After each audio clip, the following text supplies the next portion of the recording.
Hey, what's happening? Happy Thursday. It's Daryl here. It's bright and freaking early, man. You know it. It's 3:30 a.m. here in Connecticut on the East Coast. Okay, it didn't take me long to come across a story that I wanted to talk about today. I found this story on a news source called News One. The link will be right down below. And also the video that this story is about from Twitter. The link will be right down below. I really encourage you guys to watch it.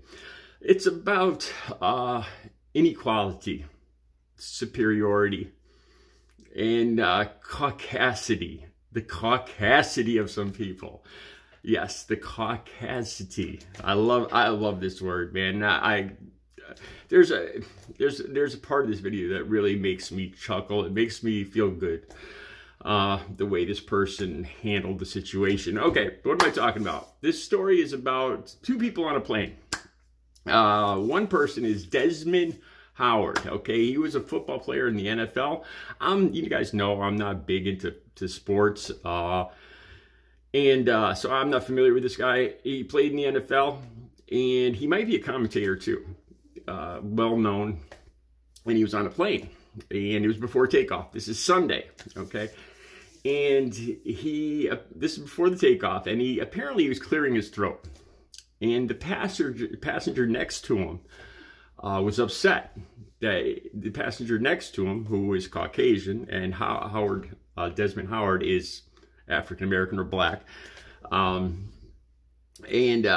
the Caucasian passenger expressed his displeasure that, you should get off the plane. You're coughing all over the place. You're spreading germs. And Desmond Howard had his mask a little down. Of course, you're going to cough. You're going to pull your mask a little way down. And Desmond Howard handles it very well. He says, excuse me, are you a doctor? And the Caucasian guy calls over this flight attendant and says that this guy is spreading his germs all over the place. And this is what it's all about. The big ball, again, it reminds me of the snowplow driver, the little angry snowplow driver video I did a few days ago. I'm not trying to stereotype people here, but this guy looks just like the little angry bald snowplow driver, a bald guy, overweight, Caucasian, and he suggests this. He says, if you check our statuses, I'm sure you'll see that ours is higher than his. He should be removed from the plane. Wow. So Desmond Howard talks about this, and he handles it so well, man. He handles it with humor and confidence, and I have so much admiration for the confidence this guy showed, and the humor that he handled this situation with. It made him a much bigger man. And so Desmond Howard says he can't believe the caucasity of some people, being Caucasian, the caucasity. And of course, so what was this other pastor talking about? Because he assumed that he had a higher stat. I don't know, is he talking about, obviously, are they both in first class? What does it even mean, a higher status? No, I don't know. I've flown, but I didn't know. Usually when I flew, Audrey took care of the tickets. I don't know if passengers have status, or he was just, I don't know what he was talking about. But they're dressed similar. There's not much different than them, besides for the Caucasian guy being massively overweight and bald. And taking up the whole seat row. What else could he be talking about? He's assuming that he is a higher status because of the color of his skin. That's what it seems like. And I have so much admiration for the way Desmond Howard handles this with confidence and humor. I'm amazed. I love it. I love this guy.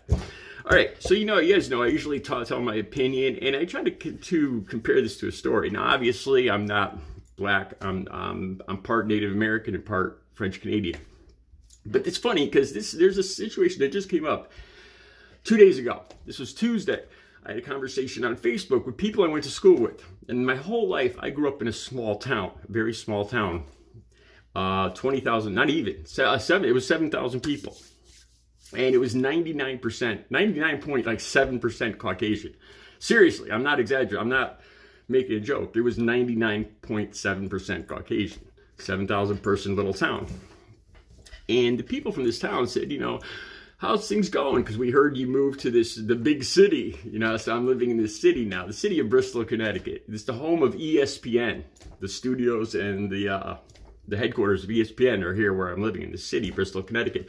Also, the oldest amusement park in the United States, Lake Compounce, is here. Okay. So they seem concerned for me. And also my MAGA barber, I've done videos about my MAGA barber. He brought this up too. Every time I go there, he talks about the city I'm living in now. I've been living there for coming up on 2 years. You know, and he calls it's like the hood. That's what he calls it. He says, you live in the hood. You know, well, how's it going in the hood? I heard this happened in the hood. I swear to God. So this came up on Facebook the other day. And I'm talking to people, and so how are things going? You okay there? And I said, you know what? I said, the people here, what I found is the people, I swear on the Bible, the people here are so much more friendly. I'm not trying to put the little town I grew up in, I'm not trying to put it down, but this is something I observed. And I specifically remembered this incident, just that day, just Tuesday. I was walking, and people are friendly here. This man, he was a construction guy, and he happened to be Hispanic. And I don't know him. I didn't know who he was. And he just started talking. He was getting out of his car. I was walking, doing my usual walk. And he says, hey, you going for a run today? And I said, no, I'm just walking fast, you know, and I'm joking around. And he says, that's great, man. It's good for your heart. He says, I forgot what he said, you know, good for you, man. You know, and this is somebody I didn't even know. And just 2 seconds later, I ran into these two black ladies, these two older black ladies. And I ran into these two before. I don't know who they are. And they started joking around about how was your run. They called it, everybody thinks I'm running and I'm walking. I met these two ladies about a month or two ago. I was pumping up my bike tire with this portable bike pump. And these two black ladies stopped in a car. And I had no idea who they are. I don't know if they live near me or in the building or around here or whatever. But they stopped and they rolled down the window and they asked me if I needed help. And they said, you know, no problem. We could put the bike in the trunk, you know. And I said, no. The tire's not flat. I was just putting air in it. It seemed a little low when I was going around corners. This is a couple of weeks. The bike incident was a couple months ago, about a month ago. And I was amazed. They were almost to the point of insisting that I put the bike in the trunk and they helped me out, you know. And they were just so genuinely friendly. Then I thought back to living in the small town, the town I grew up in, 99% Caucasian. I remember this. These are just two incidents, but I brought this up on Facebook the other day. I had gotten a flat tire in this little town, and I was pushing my bike back home because I didn't carry the pump with me at that time or anything else. So I got a flat tire. I had to push the bike like 3 miles home, right? And I was going past a construction site, and I'm almost 100% sure this guy I went to school with, and he's a Trump voter. I bumped into him on Facebook before. I think it was him, and of course he's an overweight bald guy. I swear to God, just coincidences. And what does this guy do? He just goes like this. He starts laughing at me. I'm walking across the road, and I'm walking by, and I see him staring at me, and I wave. I'm like this, you know. And I keep going, and then he goes, ah, ha, ha, ha, ha. You know, and I think back, you know, I made a lot of videos of riding a bike in that town, in Thomaston, and I swear on a daily basis, I was almost run off the road. I made videos about this. If you go back 2 or 3 years, you'll see multiple videos about this. Rolling coal, the diesel trucks, people going by me constantly. All these Caucasian guys in big diesel Ford trucks or whatever, swerving towards me on the breakdown lane when I'm riding my bike, you know, flipping me off, blowing this diesel smoke. I made videos about this, and I thought about this. And in the last year and a half I've lived here in this city, I can remember one solo incident where a van came kind of close to me. I think I made a video about that. And I don't even know if that was an accident, but this used to happen to me every single day in the town I lived in. And I brought this all up on Facebook. The difference between this, you know, because these people assumed that I was going to have, you know, there was going to be crime and I was going to be getting jumped in the hood, in the city I lived in, and man, I can't believe, I told him this, I can't believe how friendly this city is. Every single day, people I don't even know of, all races, are greeting me and talking to me and starting conversations. I walk past the bus stop, there's a train goes by here too. It's downtown area, and every single day, white people, Caucasian, black, Hispanic people just start conversations. And this never happened in the small town I lived in. It was quite the opposite. Just some of my observations.